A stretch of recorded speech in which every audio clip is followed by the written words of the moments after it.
नमस्कार दोस्तों, मैं रणवीर सिंह स्वागत करता हूँ फिर से आप सभी का आपके अपने परिवार रेम्बा क्लासेस में। तो दोस्तों हम लोग बात कर रहे हैं, जैसा कि यूपी स्पेशल चीज़ें हम लोग कवर कर रहे हैं, तो उसके तहत उत्तर प्रदेश के जो भी प्रमुख ऐतिहासिक व्यक्तित्व हैं उनके बारे में चर्चा करेंगे हम लोग। काफ़ी इम्पोर्टेंट है। अब इसमें हम लोग एक तो इतिहास भी हम लोग कवर कर लेंगे और उसके साथ साथ हिंदी, है ना। आप देखेंगे हिंदी से 3 या 4 क्वेश्चन पूछ रहा है रचनाओं से, तो कुछ आपको रचनाएं रचनाकार भी यहाँ पे देखने को मिलेंगे इसी वीडियो में, तो वो भी चीज़ें हम देख लेंगे, कवर कर लेंगे, है ना। तो इतिहास और यूपी स्पेशल प्लस हिंदी तीनों चीज़ें यहाँ पे कवर होने वाली हैं। तो काफ़ी इम्पोर्टेंट रहने वाला वीडियो, इसको अंत तक देखिए, काफ़ी महत्वपूर्ण है आपके एग्ज़ाम के लिए। यूपीपी या जो भी एग्ज़ाम आप देने वाले हैं, आरओ में तो बनेगा ही, यूपी से संबंधित जो भी एग्ज़ाम है सबके लिए इम्पोर्टेंट रहेगा। तो शुरू करते हैं, कहानी शुरू करते हैं यहीं से। इतिहास, है ना, रिवाइज हो जाएगा आपका, है ना। रिवीजन के तौर पे ले ही रहे हम लोग इसको। तो सबसे पहले गौतम बुद्ध, यूपी से इनका संबंध है तो हम इनको भी पढ़ेंगे। जन्म हुआ 563 ईसा पूर्व में और 483 ईसा पूर्व में इनकी मृत्यु हो जाती है। मैं पूरा सिलेबस करा चुका हूँ, लेकिन यहाँ पे बस रिवीजन कर लेना फटाफट, इतना ही प्रश्न बन जाएगा। बचपन का नाम उनका सिद्धार्थ था, पिता का नाम शुद्धोधन और माता का नाम महामाया, है ना, गौतम बुद्ध की। लेकिन जो इनकी मौसी थी या दूसरी माता थी, उनका नाम क्या था? हाँ, गौतमी प्रजापति, है ना। पत्नी का नाम यशोधरा, पुत्र का नाम राहुल, और 29 वर्ष की अवस्था में घर छोड़ेंगे और 6 साल इनको लगेगा ज्ञान प्राप्त करने में। तो 35 साल की उम्र में इन्हें ज्ञान प्राप्त होगा बोधि वृक्ष के नीचे, है ना। बोध गया में ज्ञान प्राप्त हुआ है, ये ध्यान रखेंगे। बोध गया, बुद्धत्व तो प्राप्त हुआ, ज्ञान प्राप्त हुआ। दिन था वैशाख पूर्णिमा, ठीक है ना। तो नदियां भी पूछ लेता है कि कौन सी नदी, ऋजुपालिका, अलग अलग हम दोनों का जो है तुलनात्मक रूप से देखते हैं, तो एक साथ पढ़ लेते हैं। फिलहाल हमें यहाँ पे गौतम बुद्ध पढ़ना था। हर्षचरित्र व कादम्बरी के रचयिता बाणभट्ट भी कहाँ रहते थे? हर्षवर्धन के दरबार में।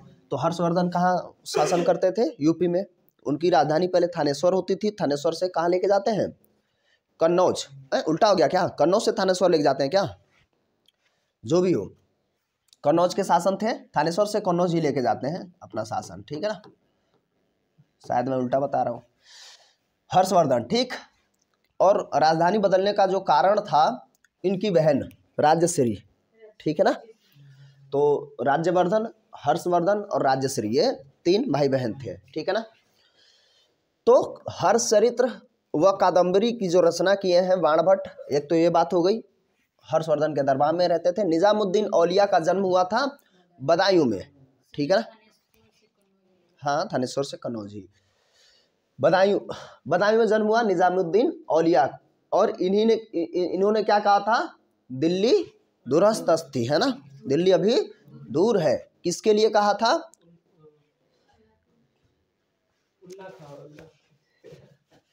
आपको ये समझिए कि जब आप ये चीज़ें पढ़ रहे हैं तो आपको दिल्ली सल्तनत में जाना है, ठीक है ना। तो आप लोग भी बताइए और आप लोग भी कमेंट करके बताइए कि किसके संदर्भ में निजामुद्दीन औलिया ने कहा था। हालांकि उसके पुत्र से बड़ा अच्छा संबंध था निजामुद्दीन औलिया का, ठीक है ना। तो कुछ एक आप लोगों के लिए भी प्रश्न। फतवा जहांदरी और तारीफ़े फिरोज शाही, है ना। तारीफ़े की जगह पे तारीख ए फिरोज शाही होता है ना, तारीख ए फिरोज शाही, ठीक। और ये सब चीज़ें तो आप लोग जो बीए वाले बच्चे हो तो फर्स्ट सेमेस्टर में ही पढ़ लिए थे, है ना। तारीख ए फिरोज शाही के लेखक जियाउद्दीन बरनी, है ना। तो बरन जो बुलंदशहर का क्षेत्र है, तो बरन से ही संबंध रखते थे। तो रचना किसने की थी? तारीख ए फिरोज शाही की बरनी ने, ठीक है ना। फतवा जहांदरी भी कहते हैं। फतवा जहांदरी और तारीख ए फिरोज शाही दोनों की रचना बरनी ने की थी। बुलंदशहर से संबंध रखते हैं, यूपी के बुलंदशहर से, ठीक है। बुलंदशहर यूपी में ही है। उसके बाद तोता ए हिंद या तूतिए हिंद कहा जाता है अमीर खुसरो को, है ना। इनका जन्म पटियाला कासगंज में हुआ था, ठीक। और इनके जो गुरु थे अमीर खुसरो के, निजामुद्दीन औलिया ही थे, ठीक है ना। तो ये हमारा जो है यूपी से संबंधित तथ्यों को हम लोग कवर कर रहे हैं, तो इसमें ये चीज़ें हम देख रहे हैं। हालांकि अमीर खुसरो के बारे में पहले हम पढ़ चुके हैं ना, जब हम संगीत और गायन देख रहे थे। तो अभी इसमें हम लोग कंटिन्यू आगे। बस संगीतज्ञ भक्त स्वामी हरिदास, जो वृंदावन में इनका जन्म हुआ था, मतलब वृंदावन का तो इनका जो है, हम पूरा कार्य क्षेत्र देखते हैं तो क्षेत्र वही है, हरिदासपुर अलीगढ़, ठीक है ना। नाम ही रख दिया गया हरिदासपुर, तो अलीगढ़ में इनका जन्म हुआ था, ठीक। उसके बाद अकबर के दीवान, जो दीवान का मतलब मंत्री थे, राजस्व मंत्री कहते हैं, कई बार क्वेश्चन पूछता है कि अकबर के राजस्व मंत्री कौन, टोडरमल, है ना। इन्होंने सबसे पहले दहसाला पद्धति की शुरुआत की थी, ठीक है। तो इनका जन्म कहाँ हुआ भाई, लहरपुर सीतापुर में, ठीक है ना, लहरपुर सीतापुर में। उसके बाद अकबरनामा व आईने अकबरी के लेखक अबुल फजल, इनका भी जन्म आगरा में हुआ है। तो अबुल फजल ने, देखिए टोटल जो है नवरत्नों में अबुल फजल, फैजी, टोडरमल, बीरबल और तानसेन, मुल्ला दो प्याजा, है ना। कोई बचा है क्या अभी, मुझे लग रहा है 9 हो गए, अगर कोई बचा हो तो देख लीजिएगा। टोटल नवरत्न थे। तो अकबर के नवरत्नों में से एक कविराज बीरबल, जिनको महेश दास के नाम से जाना जाता है, इनका बचपन का नाम है कालपी, जालौन से संबंध रखते हैं। कई बार ये प्रश्न बनाया, यानी कि सारे के सारे प्रश्न बहुत बार रिपीट हुए हैं। तो ये कहाँ से संबंध रखते हैं, जालौन से, यानी कि कालपी से। इनका जन्म कालपी में हुआ था। अकबर के और सबसे पहले जिले इलाही धर्म को अपनाने वाले व्यक्ति भी यही हैं, बीरबल। जिले इलाही धर्म को शुरुआत किसने की थी, अकबर ने, ठीक, सॉरी, हाँ दीन इलाही, हाँ बात हुई है। अकबर के नवरत्नों में हो गया क्या, अकबर के नवरत्नों में से एक हरिदास के शिष्य, जो हरिदास के शिष्य हैं तानसेन, तो उनका जन्म ग्वालियर मध्य प्रदेश में हुआ है, जन्म हुआ है, लेकिन इनका कार्यक्षेत्र तो यही था ना। अकबर कालीन प्रसिद्ध विद्वान शेख फैजी का जन्म आगरा में हुआ था, अभी थोड़ी देर पहले मैं चर्चा किया था। मिर्जा गालिब, कई बार सुनते होंगे कवियों को सुनते समय मिर्जा गालिब की बात होती है, तो ये आगरा में इनका जन्म हुआ है, आगरा से संबंध रखते थे मिर्जा गालिब भी। तो यूपी जो है काफी समृद्ध क्षेत्र रहा है महापुरुषों के दृष्टिकोण से, है ना। सबसे ज्यादा प्रधानमंत्री देने वाला यही है ना। अभी तक 9 ही है, अभी तक 9 अभी तक है प्रधानमंत्री, पीएम। यूपी ने अभी तक 9 प्रधानमंत्री दिए हैं। और मोदी जी के एक और इनिंग के बाद फिर 10 हो जाएंगे। है ना, अभी तो मोदी जी रहेंगे। नाना साहेब का बचपन का नाम क्या था, गोविंद, लेकिन उन्हें लोग धोंधो पंत कहते थे, परिवार के लोग धोंधो पंत, ठीक है ना। बचपन का नाम क्या था उनका, गोविंद। बात नाना साहेब की हो रही है ना, तो वो बचपन का नाम उनका धोंधो पंत है। तात्या टोपे, बचपन का नाम इनका रामचंद्र था। इनका पालन पोषण लक्ष्मीबाई के साथ हुआ था, और काम हुआ था बिठूर में, ठीक है ना। और रानी लक्ष्मीबाई का जन्म भदैनी, अस्सी और वाराणसी। देखिए 2 नदियां हैं, एक होती है वरुणा और एक होती अस्सी घाट। कई बार आप चर्चा सुने होंगे, कई बार कुछ मुझे लगता है किसी गाने या मूवीज में है, ये चीजें देख लो। वरुणा और अस्सी, ये दोनों नदियां हैं जो मिलती हैं, जब संगम बनता है तो वहां हो जाता है वाराणसी, ठीक है ना। तो अस्सी या वाराणसी वाले क्षेत्र में बचपन का नाम इनका क्या था, मनु मणिकर्णिका, लेकिन इनके जो दादाजी थे छबीली कहते थे, है ना।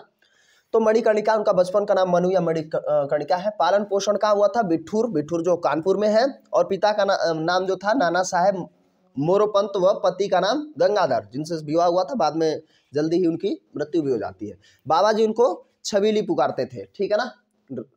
बात हो रही रानी लक्ष्मीबाई की। झांसी यूपी में ही पड़ेगा, तो झांसी की रानी थी। पंडित राम प्रसाद बिस्मिल से प्रश्न खूब बनता है। इनका जन्म शाहजहांपुर में हुआ था, लेकिन इनको जो फांसी दी गई थी, कई बार पूछा कहाँ दी गई थी, गोरखपुर जेल में, है ना। और क्यों, क्योंकि काकोरी जो ट्रेन था, ट्रेन 18, उसमें डकैती के लिए। उसके उपरांत हम बात करेंगे, थोड़ा छोटा कर दे, इतना दिखेगा ये। चंद्रशेखर आजाद का जन्म हुआ तो एमपी में था, लेकिन वो उन्नाव के माने जाते हैं, ठीक है। पूरा उनका कार्यक्षेत्र भी यूपी ही रहा है। अशफाक उल्लाह और रोशन खां, अशफाक उल्लाह खां और रोशन सिंह नाम है, ये दोनों जो है शाहजहांपुर से संबंध रखते हैं। तेज बहादुर सप्रू का जन्म भी अलीगढ़ में हुआ है। मौलाना मोहम्मद अली का जन्म फर्रुखाबाद में हुआ था, ठीक, फर्रुखाबाद में। और किसका जन्म हुआ था, 1907 में, ठीक है ना, महादेवी वर्मा जी का। बीएचयू के संस्थापक पंडित मदन मोहन मालवीय का जन्म हुआ था प्रयागराज में। बीएचयू की स्थापना कब हो जाती है, बीएचयू बनारस हिंदू विश्वविद्यालय की स्थापना कब हो जाती है, 1916, है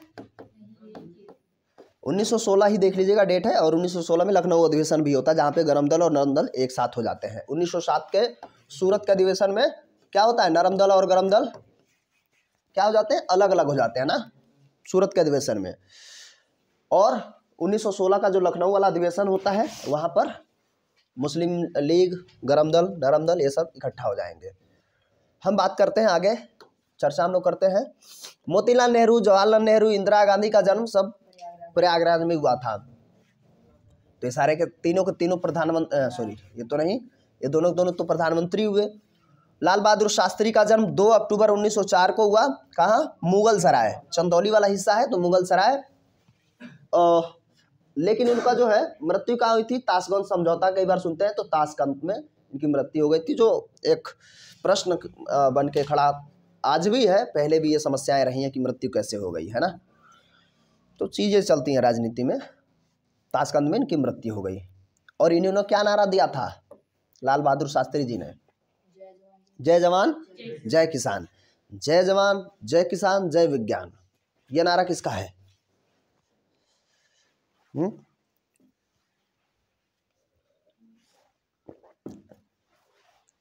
वो नारा हो जाएगा मिसाइल मैन का, ठीक है,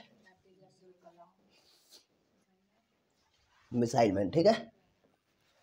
कबीर के गुरु रामानंदाचार्य या रामानंद ही तो है उनका नाम, आचार्य रामानंद, तो इसीलिए एक साथ जोड़ दिया है। कबीर के गुरु रामानंद काशी में रहते थे, लेकिन उनका जन्म कहाँ हुआ था, प्रयागराज में। काशी में रहते थे, प्रयागराज में जन्म। कबीर का जन्म वाराणसी में हुआ था। पालन पोषण जुलाहा दंपति नीरू और नीमा, खूब पढ़े हैं, है ना। साखी समुद्रमणि इनकी प्रमुख जो है रचनाएं हैं। और इनकी मृत्यु कहाँ हो जाती है, मैं मृत्यु कह रहा हूँ, ये तो इनका जो इनकी रचनाएं संग्रहित होती हैं बीजक के रूप में, है ना। साखी समुद्रमणि महत्वपूर्ण शीर्षक है और बीजक में देखते हैं। तो इनकी मृत्यु कहाँ होती है, मगहर में, है ना। तो अब उसका नाम रख दिया गया है संत कबीर नगर, ठीक है। सूरदास का जन्म सिही जो मथुरा में पड़ता है, सिही में हुआ था। कक्षा 10 में खूब देखे होंगे आप लोग। इनके गुरु कौन थे, वल्लभाचार्य। तुलसीदास का जन्म राजापुर चित्रकूट में हुआ। और इनके बचपन का नाम राम बोला था, क्योंकि राम राम बोलते थे, है ना। इनके गुरु कौन हो जाएंगे, नरहरि दास। ये सब आपके एकेडमिक ड्यूरेशन में सब पढ़ के आए। रैदास का जन्म शिर गोवर्धन वाराणसी में हुआ। इनके गुरु कौन थे, रामानंदाचार्य, रैदास जी के भी और कबीर जी के भी, ठीक है ना, रामानंद जी। प्रसिद्ध संत मलूक दास का जन्म हुआ था कड़ा, कौशाम्बी। कड़ा से एक मुझे कुछ क्वेश्चन याद आ रहा है, अगर आपको याद है तो बताइए। याद तो है, मुझे पता है, मैं बताया हूँ खुद ही। हमें जाना है 1206 से लेकर के 1526 के बीच में। हाँ, अलाउद्दीन खिलजी कड़ा मानेपुर का सूबेदार था, है ना। हरिवंश राय बच्चन का जन्म प्रतापगढ़ में हुआ था, जबकि अमिताभ बच्चन का जन्म कहाँ हुआ, प्रयागराज में, है ना। हरिवंश राय बच्चन की एक रचना है, बड़ी इंपॉर्टेंट रही। कौन सी रचना है, मधुशाला, मधुशाला, है ना, मधुशाला। नीड़ का निर्माण फिर भी इनकी रचना है। और मधुशाला ने जो है पूरे जीवन भर कभी मधुशाला को देखे तो नहीं, कभी टच नहीं किए, लेकिन मधुशाला इतना बेहतरीन रचना रही है कि लोग जो है जानबूझ के मधुशाला में बिजी हो गए। अब हम थोड़ा सा डिटेल्स में चीज़ों को कवर करेंगे, ठीक है ना। अभी सिर्फ इंट्रो टाइप का था, अब हमें ठीक से देखना है। गौतम बुद्ध को फिर से देखते हैं। गौतम बौद्ध धर्म के प्रवर्तक महात्मा बुद्ध का जन्म सिद्धार्थनगर जिले के लुम्बिनी में हुआ था। तो कई बार चले लुम्बिनी ग्राम हम समझते हैं, लेकिन कई बार पूछ लेगा कि भैया किस जिले में, तो सिद्धार्थनगर, ठीक है ना। शाक्य गणराज्य के इनके पिताजी जो थे मुखिया थे। और इनका जन्म 563 ईसा पूर्व में हुआ। मृत्यु भी हम देख लिए 483, है ना। बचपन का नाम सिद्धार्थ, माता का नाम महामाया, पिता का नाम शुद्धोधन, पत्नी का नाम यशोधरा, बिंबा या गोपा या भद्दकच्छना भी कहते हैं। पुत्र का नाम राहुल था। 29 वर्ष की अवस्था में छोड़ के निकल लिए, है ना। ज्ञान मिल गया। हाँ, सारनाथ को धर्म चक्र प्रवर्तन कहते हैं, है ना। पहला उपदेश इन्होंने दिया था ऋषि पत्तन या मृगदाव में, जिसे धर्म चक्र प्रवर्तन के नाम से जाना जाता है। मृत्यु हो गई 80 साल की अवस्था में। कहाँ मृत्यु थी, कुशीनारा या कुशीनगर में। क्यों हुई थी कुशीनारा या कुशीनगर में इनकी मृत्यु क्यों हुई थी, क्योंकि विषाक्त भोजन इन्होंने किया था, है ना। कई सारे इतिहासकार बताते हैं कि जो है जो चुंड नाम का लोहार था उसने सुअर का मांस खिलाया था, या कुछ लोग कहते हैं विषाक्त भोजन। तो ठीक है, वो भिक्षा देही वाला मामला होता है बौद्ध धर्म में, डेली का डेली जो है आपको मांग करके भोजन करना होता है। ठीक है, ये चीज़ें चूँकि कई बार हो चुकी तो हमें बहुत ज़्यादा इसमें दिमाग नहीं लगाना है, पूरा बौद्ध धर्म और जैन धर्म अच्छे से हम लोगों ने कवर किया हुआ है। अब हम बात करेंगे बाणभट्ट के। तो बाणभट्ट हर्षवर्धन के दरबार में रहते थे, कवि व विद्वान के रूप में जाने जाते हैं। हर्षचरितम और कादम्बरी इनकी प्रमुख ग्रंथों में से एक है। दोनों ग्रंथों में हमें तत्कालीन भारत की जानकारी प्राप्त होती है। निजामुद्दीन औलिया महान चिश्ती सूफी संत निजामुद्दीन औलिया का जन्म बदायूं में हुआ था और 1236 में देखते हैं इनका सूफी संत बाबा फरीद के शिष्य थे निजामुद्दीन औलिया, बाबा फरीद के, और इन्होंने अपना संपूर्ण जीवन सूफी धर्म के प्रचार प्रसार में लगा दिया। मृत्यु हो गई 1325 ईस्वी में। ठीक है, तो काफ़ी इम्पोर्टेंट है। जियाउद्दीन बर्नी, सल्तनतकालीन इतिहासकार जियाउद्दीन बर्नी, बुलंदशहर जिले में इनका जन्म हुआ था, बरन में, और मोहम्मद तथा फिरोज तुगलक के समकालीन थे। मोहम्मद, ये क्या सिर्फ मोहम्मद लिखा है, इसका मतलब क्या है? मोहम्मद बिन तुगलक और फिरोज शाह तुगलक, है ना। मोहम्मद बिन तुगलक को ही जौना खां के नाम से हम जानते हैं, जिसके याद में फिरोज शाह तुगलक ने क्या बसाया था? जौनपुर। जो फिरोज शाह तुगलक है मोहम्मद बिन तुगलक का चचेरा भाई है ना। मोहम्मद बिन तुगलक सबसे पढ़ा लिखा और मूर्ख शासक के नाम से हम जानते हैं इसको। काम बहुत किया, जिसमें से ज़्यादातर इसके जो काम रहे हैं घटिया ही रहे हैं। बर्नी ने ही कहा था कि राजधानी परिवर्तन एक ऐसी घटना रही थी, जब आप देखते हैं तो उसमें कहता है ना बर्नी कि दिल्ली में कुत्ता बिल्ली भी नहीं थे, है ना। हाँ, ऐसा हो गया। क्यों? कहाँ लेके गया था? दिल्ली से दौलताबाद। दौलताबाद मतलब देवगिरी, देवगिरी का नाम बदल के दौलताबाद कर दिया जाता है। तो देवगिरी में बहुत बार आक्रमण होता है, जिसमें देवगिरी पे आक्रमण अलाउद्दीन खिलजी भी करता है। तो अब हम आगे देखते हैं। इनकी महत्वपूर्ण कृति फतवा-ए-जहांदरी, बर्नी की बात हो रही है, सल्तनतकालीन प्रशासन का महत्वपूर्ण ग्रंथ है।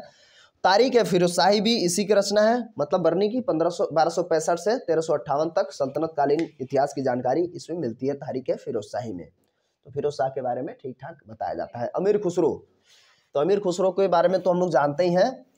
एक तरीके से हम कहें तो म्यूजिक में इनका बहुत बड़ा योगदान रहा है ना। बहुत सारे वाद्य यंत्रों की भी इन्होंने आविष्कार किया। तो अमीर खुसरो का जन्म 1253 में पटियाली, जो काशीराम नगर है, वहाँ हुआ था। फारसी भाषा के महान कवि व इतिहासकार थे। इन्होंने हिंदवी में भी रचनाएं की थी। वह अपने को भारतीय तोता, अपने आप को भारतीय तोता या तोता ए हिंद, है ना, तूतीय हिंद कहते थे। उन्हें हिंदी खड़ी बोली का जनक माना जाता है। ठीक है ना।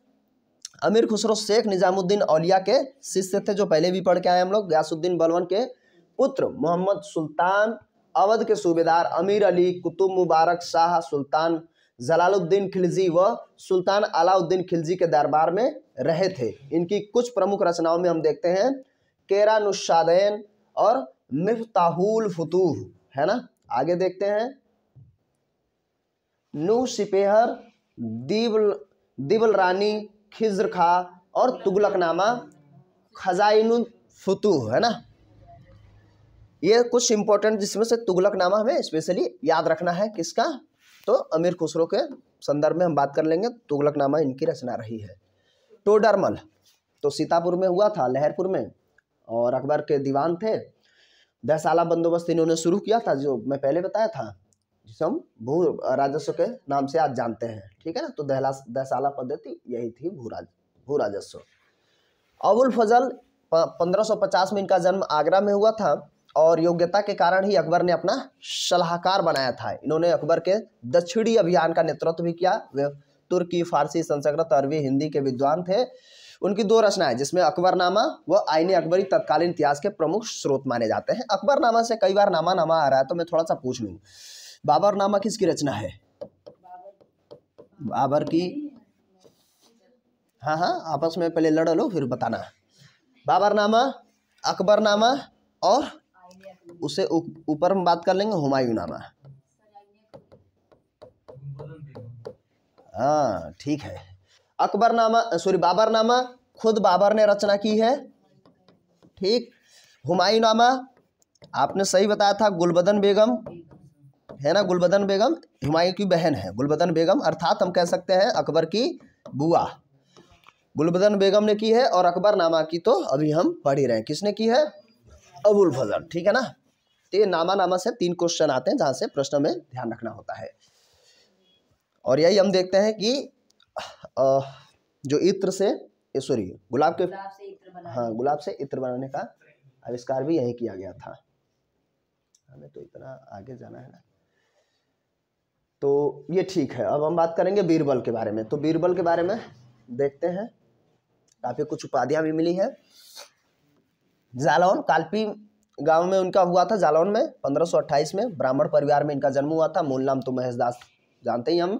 अकबर ने अपने दरबार के नवरत्नों में उन्हें सम्मिलित किया और सबसे प्रमुख व्यक्ति थे ना, राजा की उपाधि दी थी बीरबल को अकबर ने, है ना, राजा बीरबल। तो दीन इलाही को स्वीकार करने वाले ये प्रथम व्यक्ति थे। अकबर ने इन्हीं को कविराज की उपाधि दी थी। 1586 में यूसुफजाइयों के विरुद्ध अभियान में इनकी मृत्यु हो गई थी, ठीक है ना। तो जितने भी ये कवि और बाकी सब सेनापति भी थे, जिसमें अब्दुल रहीम खाने खाना में छोड़ दिया था ना, अब्दुल रहीम खाने खाना जो है वो भी नवरत्नों में शामिल थे। और हम रहीम के नाम से उनकी रचनाएं हम देखते हैं हिंदी में, है ना। तो अब्दुल रहीम खाने खाना भी सेनापति। और चूंकि जो अकबर है, अकबर का जो संरक्षक कौन थे, अब अकबर के संरक्षक के रूप में बैरम खान। तो बैरम खां का पुत्र है कौन, अब्दुल रहीम। खाने की उपाधि तो अकबर देगा, है ना, खान ए खाना। तो जो बैरम खां की पत्नी है उससे विवाह कर लेता है कौन, अकबर। हालांकि संरक्षक के रूप में काम करता है बंदा वो। कुछ इतिहास में बताया जाता है कि इसको मरवाने वाला भी अकबर ही था। कुछ घटनाएं ऐसी होती हैं, छोड़िए क्या मतलब है, हमें जो क्वेश्चन बनेगा उतना हमें ध्यान रखना है कि नहीं। शेख फैजी, तो इनका जन्म जो हो 1547 में आगरा में हो गया था। अकबर शेख फैजी की प्रतिभा पर मुग्ध था। वह एक श्रेष्ठ कवि, इतिहासविद, चिकित्सक थे। 1995 में मृत्यु हो गई। सर सैयद अहमद खां, है ना, सर सैयद अहमद खां। कई बार हम देखते हैं जब भारत का हम स्ट्रगल, जब हम भारत की स्वतंत्रता से संबंधित चीज़ों को देख रहे थे तब हम सर सैयद अहमद खां को पढ़ते हैं, है ना। सर सैयद अहमद खां का जन्म 1817 में दिल्ली में हुआ था। 1876 में सर सैयद अहमद खां सरकारी सेवा से निवृत्त होकर समाज सुधारक बने। वे मुस्लिम समाज में सुधार चाहते थे, मुसलमानों में नई शिक्षा का प्रसार चाहते थे। इसी उद्देश्य से उन्होंने क्या किया था, अलीगढ़ में मोहम्मदन एंग्लो ओरिएंटल स्कूल की स्थापना की थी सर सैयद अहमद खां, ठीक है ना। 1878 में मोहम्मदन एंग्लो ओरिएंटल कॉलेज की स्थापना इन्होंने की है, ये ध्यान रखेंगे। यहां से प्रश्न बनता है। रानी लक्ष्मीबाई के बारे में बात करेंगे हम लोग। महान वीरांगना लक्ष्मीबाई का जन्म वाराणसी में हुआ था, ये ध्यान रखेंगे, बनारस में। और बचपन का नाम मनु, सब पढ़ के आए हैं, मणिकर्णिका।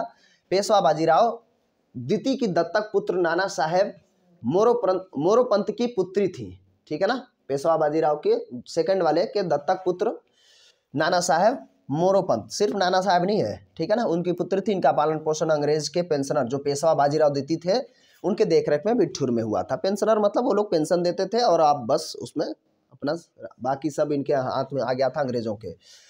बाजीराव उन्हें छबीली, चूंकि बाजीराव क्या थे, उनके दादाजी थे, है ना।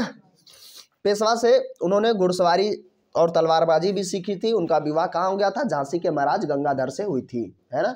और जल्दी ही उनकी मृत्यु भी हो जाती है, हम ये देखते हैं गंगाधर की, ठीक है। और 1857 की क्रांति में उन्होंने अंग्रेजों से भयंकर टक्कर ली थी। 18 जून 1858 को अंग्रेजी सेना से लड़ते हुए वीरगति को प्राप्त कर गई थी। 1858 को ध्यान रखेंगे, 18 जून। और अजीजन बेगम दिख रहा है क्या आप लोगों को, इनका जन्म कहाँ हुआ था, लखनऊ में। अजीजन बेगम को इनका जन्म लखनऊ में हुआ था, लेकिन परिस्थितिवश ये कानपुर में जाकर तवायफ का काम करने लगी थी। ये थोड़ा सा इंपॉर्टेंट ध्यान रखेंगे, क्योंकि अलग वे में जाकर के फिर उन्होंने नेतृत्व किया है। 1857 में विद्रोह में इन्होंने नाना साहब के आह्वान पर अंग्रेजों से टक्कर लेने के लिए महिलाओं को संगठित किया और शीघ्र ही महिला सशस्त्र दल की नेता बन गई थी, ठीक। बेगम हजरत महल चर्चा हम लोग कल भी किए थे, है ना।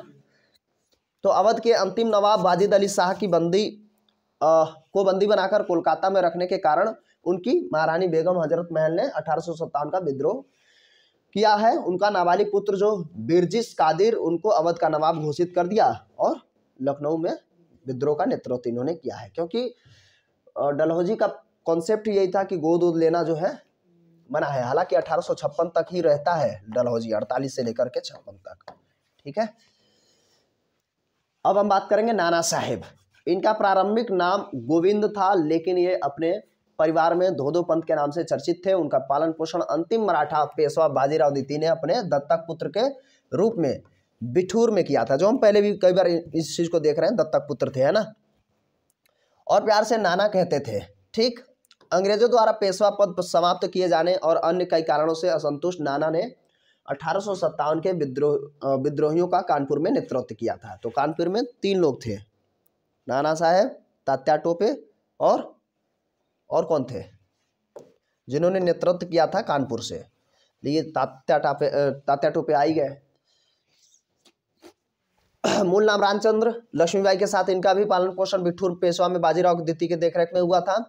और तात्या टोपे जो है पेशवा ने ही नाम दिया था। नाना साहेब की फौज के सेनापति थे कौन? तात्या टोपे। नवरत्न के राजा मान सिंह के धोखा देने से इन्होंने 7 अप्रैल 1857 को गिरफ्तार कर लिया गया है और अप्रैल 1859 में फांसी पर चढ़ा दिया गया था। पंडित मदन मोहन मालवीय, तो इनका जन्म प्रयागराज इलाहाबाद तो नहीं कहेंगे, प्रयागराज 27 दिसंबर 1861 में हुआ था। इन्होंने द्वितीय गोलमेज सम्मेलन में भाग लिया था गांधी जी के साथ। ठीक है ना, ये ध्यान रखेंगे। द्वितीय गोलमेज सम्मेलन कब हुआ था? 1831, हाँ वो गलती से, अभी तो इनका जन्म भी नहीं हुआ है। 1931 में, सेकंड की बात कर रहा हूँ। प्रथम 1930, द्वितीय 1931 और तृतीय 1932। ठीक है ना। अब यहाँ पे हाँ, गांधी जी के साथ ये भी थे, कांग्रेस ने सेकंड में ही भाग लिया था। और वे देशभक्त को धर्म का एक अंग मानते थे। देशभक्ति जो है एक धर्म है। भारत के पिछड़ेपन का कारण उन्हें लगता था कि निरक्षरता यानी कि पढ़ाई लिखाई का न होना है। इसी के संदर्भ में उन्होंने 1916 में क्या किया था? बीएचयू की स्थापना की है, बनारस हिंदू विश्वविद्यालय। फिर हम बात करेंगे मोतीलाल नेहरू के बारे में। बस एक बार सुनते रहेंगे, चीज़ें क्लियर हो जाएंगी, क्योंकि ज़्यादातर चीज़ें आप पढ़े ही हैं, इतिहास में पढ़े हैं, हिंदी में पढ़े हैं। इनका जन्म प्रयागराज में 1861 में हुआ था। इन्होंने 1919 में अमृतसर व 1928 में के कोलकाता के कांग्रेस अधिवेशन में इन्होंने भाग लिया था। और उसी समय इन्होंने 1928 में क्या किया था? नेहरू रिपोर्ट सौंपी थी, है ना। गांधी जी द्वारा असहयोग आंदोलन स्थगित करने पर इन्होंने CR दास के साथ क्या कर दिया था? 1923 में कांग्रेस खिलाफत स्वराज पार्टी का गठन किया था और 1930 में इनका निधन हो गया है। राम प्रसाद बिस्मिल, इनका जन्म शाहजहांपुर में हुआ था। चूंकि ऊपर तो हम इसमें शॉर्ट में देखे थे, फिर हम आगे अच्छे से इसको कवर कर रहे हैं। शाहजहांपुर में 1897 में हुआ और चंद्रशेखर आजाद के सहयोगी थे। काकोरी केस में 1927 में गोरखपुर में इन्हें फांसी दे दिया गया है। जन्म शाहजहांपुर और फांसी गोरखपुर में। ठीक है ना। अब इन्होंने क्या कहा था? सरफरोशी की तमन्ना अब हमारे दिल में है, देखते हैं जोर कितना बाजुए कातिल में है। किसकी है? राम प्रसाद बिस्मिल। ठीक है ना। चंद्रशेखर आजाद, यद्यपि इनका जन्म 23 जुलाई 1906 को कहाँ हुआ था? MP में। MP के अलीराजपुर जिले में हुआ था, भौरा गांव था। लेकिन ये बदरकापुर जो है यूपी में पड़ेगा, उन्नाव के मूल निवासी थे। इनके पिता का नाम सीताराम तिवारी था। इन्होंने हिंदुस्तान रिपब्लिक एसोसिएशन नाम से अंग्रेजों के विरुद्ध क्रांतिकारियों का एक संगठन बताया था, है ना, जिसे हम कहते हैं HRA, है ना, हिंदुस्तान रिपब्लिक एसोसिएशन। और हम देखते हैं एक चीज और जोड़ते हैं बाद में, भगत सिंह, HSRA, है ना, HSRA, हिंदुस्तान रिपब्लिक, यहाँ A लिखना था ना, HRA बोल रहा हूँ, लिख रहा हूँ HRS, यहाँ पे हो जाएगा हिंदुस्तान सोशलिस्ट रिपब्लिक एसोसिएशन। ठीक है ना। तो हिंदुस्तान रिपब्लिक एसोसिएशन की इन्होंने स्थापना की है चंद्रशेखर आजाद ने। और संगठन चूंकि गरम दल के लोग ही थे, है ना, तो इनका कॉन्सेप्ट ही था, जैसे काकोरी में भी इन्हीं लोगों का हाथ था, इन्हीं के ग्रुप का। तो 1925 में, अगस्त 1925 में काकोरी में सरकारी खजाने को लूट लिया गया है, क्योंकि धन को इकट्ठा करना था। 27 फरवरी 1931 में प्रयागराज में अल्फ्रेड पार्क, अब चंद्रशेखर आजाद नाम से जाना जाता है उस पार्क को, अल्फ्रेड पार्क में पुलिस से घिर जाने के बाद उन्होंने सौ के अपने आप को गोली मार ली थी। कई बार आप देखेंगे ये चीज़ें देखने को मिलती हैं स्कूल कॉलेज में, नाटक भी किया जाता है ना। मृत्यु कब हुई है? 1931 में, ध्यान रखेंगे। और इनके जो सहयोगी जो बड़े इनके सचिव रहे हैं भगत सिंह, उनकी मृत्यु कब हुई थी? मतलब उनको फांसी दिया गया ना, कब? 23 मार्च कब? 1931 है, 32 है तो हाँ, ये इनका भी 31 में हुआ है, ध्यान रखेंगे 31 में। और उस समय तो देखिए 27 फरवरी 1931 में, और यहाँ पे 23 मार्च, क्योंकि ये जेल में थे, है ना। 3 लोग जेल में थे, नाम कौन क्या क्या है? भगत सिंह, राजगुरु और सुखदेव, ठीक है ना। फांसी दे देगी। 23 मार्च को क्या मना लेते हैं हम मनाते हैं शहीद दिवस, और 30 जनवरी को भी शहीद दिवस मनाते हैं। मंगल पांडे, बैरकपुर जो पश्चिम बंगाल में पड़ता है स्थित 34वीं देसी पलटन के सिपाही थे, है ना। 34वीं नेटिव क्या होता है यार, पलटन को क्या कहते हैं अंग्रेजी में, ठीक है जो भी है। चर्बी वाले कारतूस का यहाँ पे हम देखते हैं मामला शुरू होता है। तो सार्जेंट मेजर ह्यूडसन को इन्होंने गोली मार दी थी। किसकी हत्या की थी इन्होंने? सार्जेंट जो था मेजर ह्यूडसन, ठीक। इसलिए 8 अप्रैल 1857 को फांसी दे दी गई, जो पहले व्यक्ति थे जिनको फांसी दी गई 1857 की क्रांति में, ठीक है ना, पहले शहीद थे। फिर चित्तू पांडे को बाद में चीता खा जाता है, ऐसा इतिहास में बताया जाता है। तो चित्तू पांडे भी काफ़ी इन्होंने काम किया था। चित्तू पांडे बलिया के एक स्थानीय कांग्रेसी नेता, 1942 के भारत छोड़ो आंदोलन के दौरान 10 अगस्त 1942 को बलिया में स्थापित अस्थायी सरकार का इन्होंने नेतृत्व किया था। बस हमें ये ध्यान रखना है, अस्थायी सरकार का नेतृत्व इन्होंने किया था 1942 में, ठीक। चित्तू पांडे। पंडित जवाहरलाल नेहरू, नाम तो सुने ही होंगे। नेहरू का जन्म 14 नवंबर 1889 को हुआ था। और देखिए 14 नवंबर को क्या मनाया जाता है? बाल दिवस। प्रयागराज में इनका जन्म होता है। इन्होंने इंग्लैंड से BA तथा कानून की परीक्षा उत्तीर्ण की है। 1916 में इनका विवाह कमला नेहरू से हुआ था, है ना। 1916 में इनका विवाह है। 1916 में BHU की स्थापना हो रही है। 1916 में लखनऊ का अधिवेशन, सूरत 1907 है, 1916 में लखनऊ का अधिवेशन हो रहा है। लखनऊ में 2 बार अधिवेशन होता है ना। उसी वर्ष महात्मा गांधी के संपर्क में आए और 1923 में इन्होंने भारतीय राष्ट्रीय कांग्रेस का महासचिव बनाया गया है। भारतीय राष्ट्रीय कांग्रेस मतलब INC, इंडियन नेशनल कांग्रेस, जो आज हमारी कांग्रेस है, वही। कब हुआ था स्थापना? 28 दिसंबर 1885 को, है ना। AOU बिमल चंद्र बनर्जी, है ना, जो पहले अध्यक्ष थे, बनर्जी साहब। 1929 में कांग्रेस के लाहौर अधिवेशन में इन्होंने कांग्रेस का अध्यक्षता की है इन्होंने, और उन्होंने घोषणा की जो हमारा लक्ष्य है वो स्वाधीनता है। तभी हम देखते हैं वहीं पे स्वाधीनता दिवस मनाया जाता है, रावी नदी के तट पर। कहाँ पर? लाहौर में ही, है ना। 1946 का जो अंतरिम सरकार का गठन होगा, है ना, उसमें ये क्या रहेंगे? स्वतंत्र। बाद में तो प्रधानमंत्री बनते ही हैं, है ना। तो 1946 से क्लियर हो गया था कि पहले से ही कि अब ये लीड करने वाले हैं भारत को। इस पद पर वे मृत्यु पर्यंत में, यानी कि मृत्यु तक बने रहे 1964 तक। 27 मई 1964 तक इनकी जो है, और ये प्रधानमंत्री रहे जब तक इनकी मृत्यु नहीं हो गई। लाल बहादुर शास्त्री की बात करेंगे हम। यूपी में जितने नेता हैं उनके बारे में हम चर्चा कर रहे हैं। तो लाल बहादुर शास्त्री जी, इनका जन्म 2 अक्टूबर 1904 को हुआ था। 2 अक्टूबर 2 लोगों का जन्म हुआ है, एक तो गांधी जी का और दूसरे, हाँ, तो मुगल सराय में हुआ था। महात्मा गांधी से प्रभावित होकर 1921 में राष्ट्रीय आंदोलन में ये कूद पड़े और कई बार जेल गए। पंडित जवाहरलाल नेहरू की मृत्यु के पश्चात 9 जून 1964 में ये प्रधानमंत्री बनते हैं, और 11 जनवरी 1966 को ताशकंद में इनकी मृत्यु हो गई। जय जवान जय किसान का इन्होंने नारा दिया था, ठीक है। अब यहाँ से आपको, आप जो हिंदी वाली बात थी वो तो थोड़ा डिटेल्स हम देख रहे थे। अब यहाँ पे ध्यान से समझते रहिए, याद करते रहिए कौन किसकी रचना है।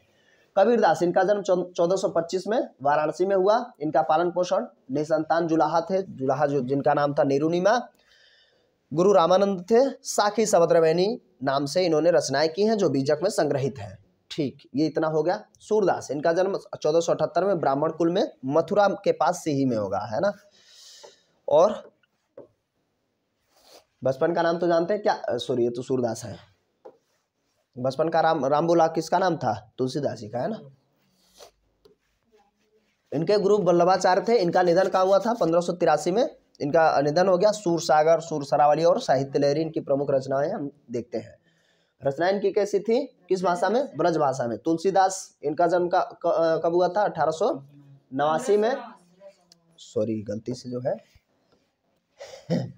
1589 में चित्रकूट के राजापुर गांव में हुआ था। इनकी माता का नाम हुलसी तथा पिता का नाम आत्माराम दुबे था। बचपन का नाम राम बोला था। नरहरि दास इनके गुरु थे। 1680 में इन्होंने संसार को छोड़ दिया है। इन्हें वाल्मीकि का अवतार मान लिया जाता है ना, वाल्मीकि का अवतार माना जाता है, क्योंकि तुलसीदास ने किसकी रचना की है, रामचरितमानस, और वाल्मीकि तो इसलिए क्या कहते हैं, वाल्मीकि का अवतार। इनकी प्रमुख जो है, महत्वपूर्ण जो है 14 रचनाएं हम देखते हैं, जिसमें रामचरितमानस, दोहावली, गीतावली, कवितावली, राम सतसई, कवित रामायण, रामलला नहछु आदि इनकी अवधी भाषा में रचनाएं है, जबकि विनय पत्रिका ब्रजभाषा में लिखी गई है। विनय पत्रिका जो है ये प्रभावित हो गए थे किससे, सूरदास से। सूरदास और तुलसीदास की मुलाकात होती है तो इन्होंने फिर ब्रजभाषा में विनय पत्रिका लिखी है। तो ये ध्यान रखेंगे रचनाएं, है ना। दोहावली, गीतावली, कवितावली जो है आपके लिए इम्पोर्टेंट है, क्योंकि 3 से 4 क्वेश्चन आपको देखने को मिल रहा है रचनाओं से। रैदास, इनका जन्म वाराणसी के सिर गोवर्धन में हुआ था। रामानंद के 12 शिष्यों में से एक ये है। निर्गुण ब्रह्म के उपासक हैं, और जब निर्गुण है तो हिंदू धर्म और मुस्लिम धर्म में कोई इनको अंतर नहीं दिखेगा। रामदासी संप्रदाय की स्थापना इन्होंने की है, और इन्होंने बानी नाम से कुछ छंदों की रचना की है ना। रैदास बानी। मुंशी प्रेमचंद्र धनपत राय के नाम से जानते हैं। वाराणसी, इनका जो हम कुछ रचनाएं देखते हैं, गबन, गोदान, सेवा सदन, रंगभूमि, कर्म भूमि, वरदान, हंस, है ना। मुंशी प्रेमचंद्र क्या लिखते थे सबसे ज्यादा, उपन्यासकार है ना, सबसे महत्वपूर्ण उपन्यासकार। भारतेंदु हरिश्चंद्र के नाम से ही क्या है, भारतेंदु युग हम देखते हैं इतिहास में, है ना। तो भारतेंदु हरिश्चंद्र वाराणसी से संबंध रखेंगे। सत्य हरिश्चंद्र, कश्मीर कुसुम, बादशाह दर्पण, भारत दुर्दशा, बहुत बार हम इसको देखते हैं। चंद्रावली, मुद्रा राक्षस, है ना, अनुवाद ग्रंथ है ये, मुद्रा राक्षस अनुवाद ग्रंथ है, और हमीरहट प्रेम तरंग, ये सब भारतेंदु हरिश्चंद्र की रचनाएं हो जाएंगी। सुमित्रानंदन पंत, जन्म उत्तराखंड में हुआ है, लेकिन इनका कार्य क्षेत्र जो है यूपी ही रहा है। तो कर्मभूमि कहाँ है, प्रयागराज, प्रतापगढ़। वीणा, ग्रंथि, युगांत, चिदम्बरा, ज्योत्सना, उत्तरा, हार, अतिमा, युगपत, गुंजन, पल्लव, ग्राम्या, ये सब इनकी महत्वपूर्ण रचनाएं हैं सुमित्रानंदन पंत की। पुनः देख लीजिए, वीणा, ग्रंथि, युगांत, चिदम्बरा बहुत बार पूछा गया, ज्योत्सना, उत्तरा, हार, अतिमा, युगपत और गुंजन, पल्लव, ग्राम्या, ठीक है ना। ये प्रमुख इनकी रचनाएं हो जाएंगी सुमित्रानंदन पंत जी की। निराला जी को देखते हैं हम लोग। सूर्यकांत त्रिपाठी निराला, जन्म उन्नाव, कर्मभूमि इलाहाबाद, प्रयागराज। तुलसीदास, अनामिका, परिमल,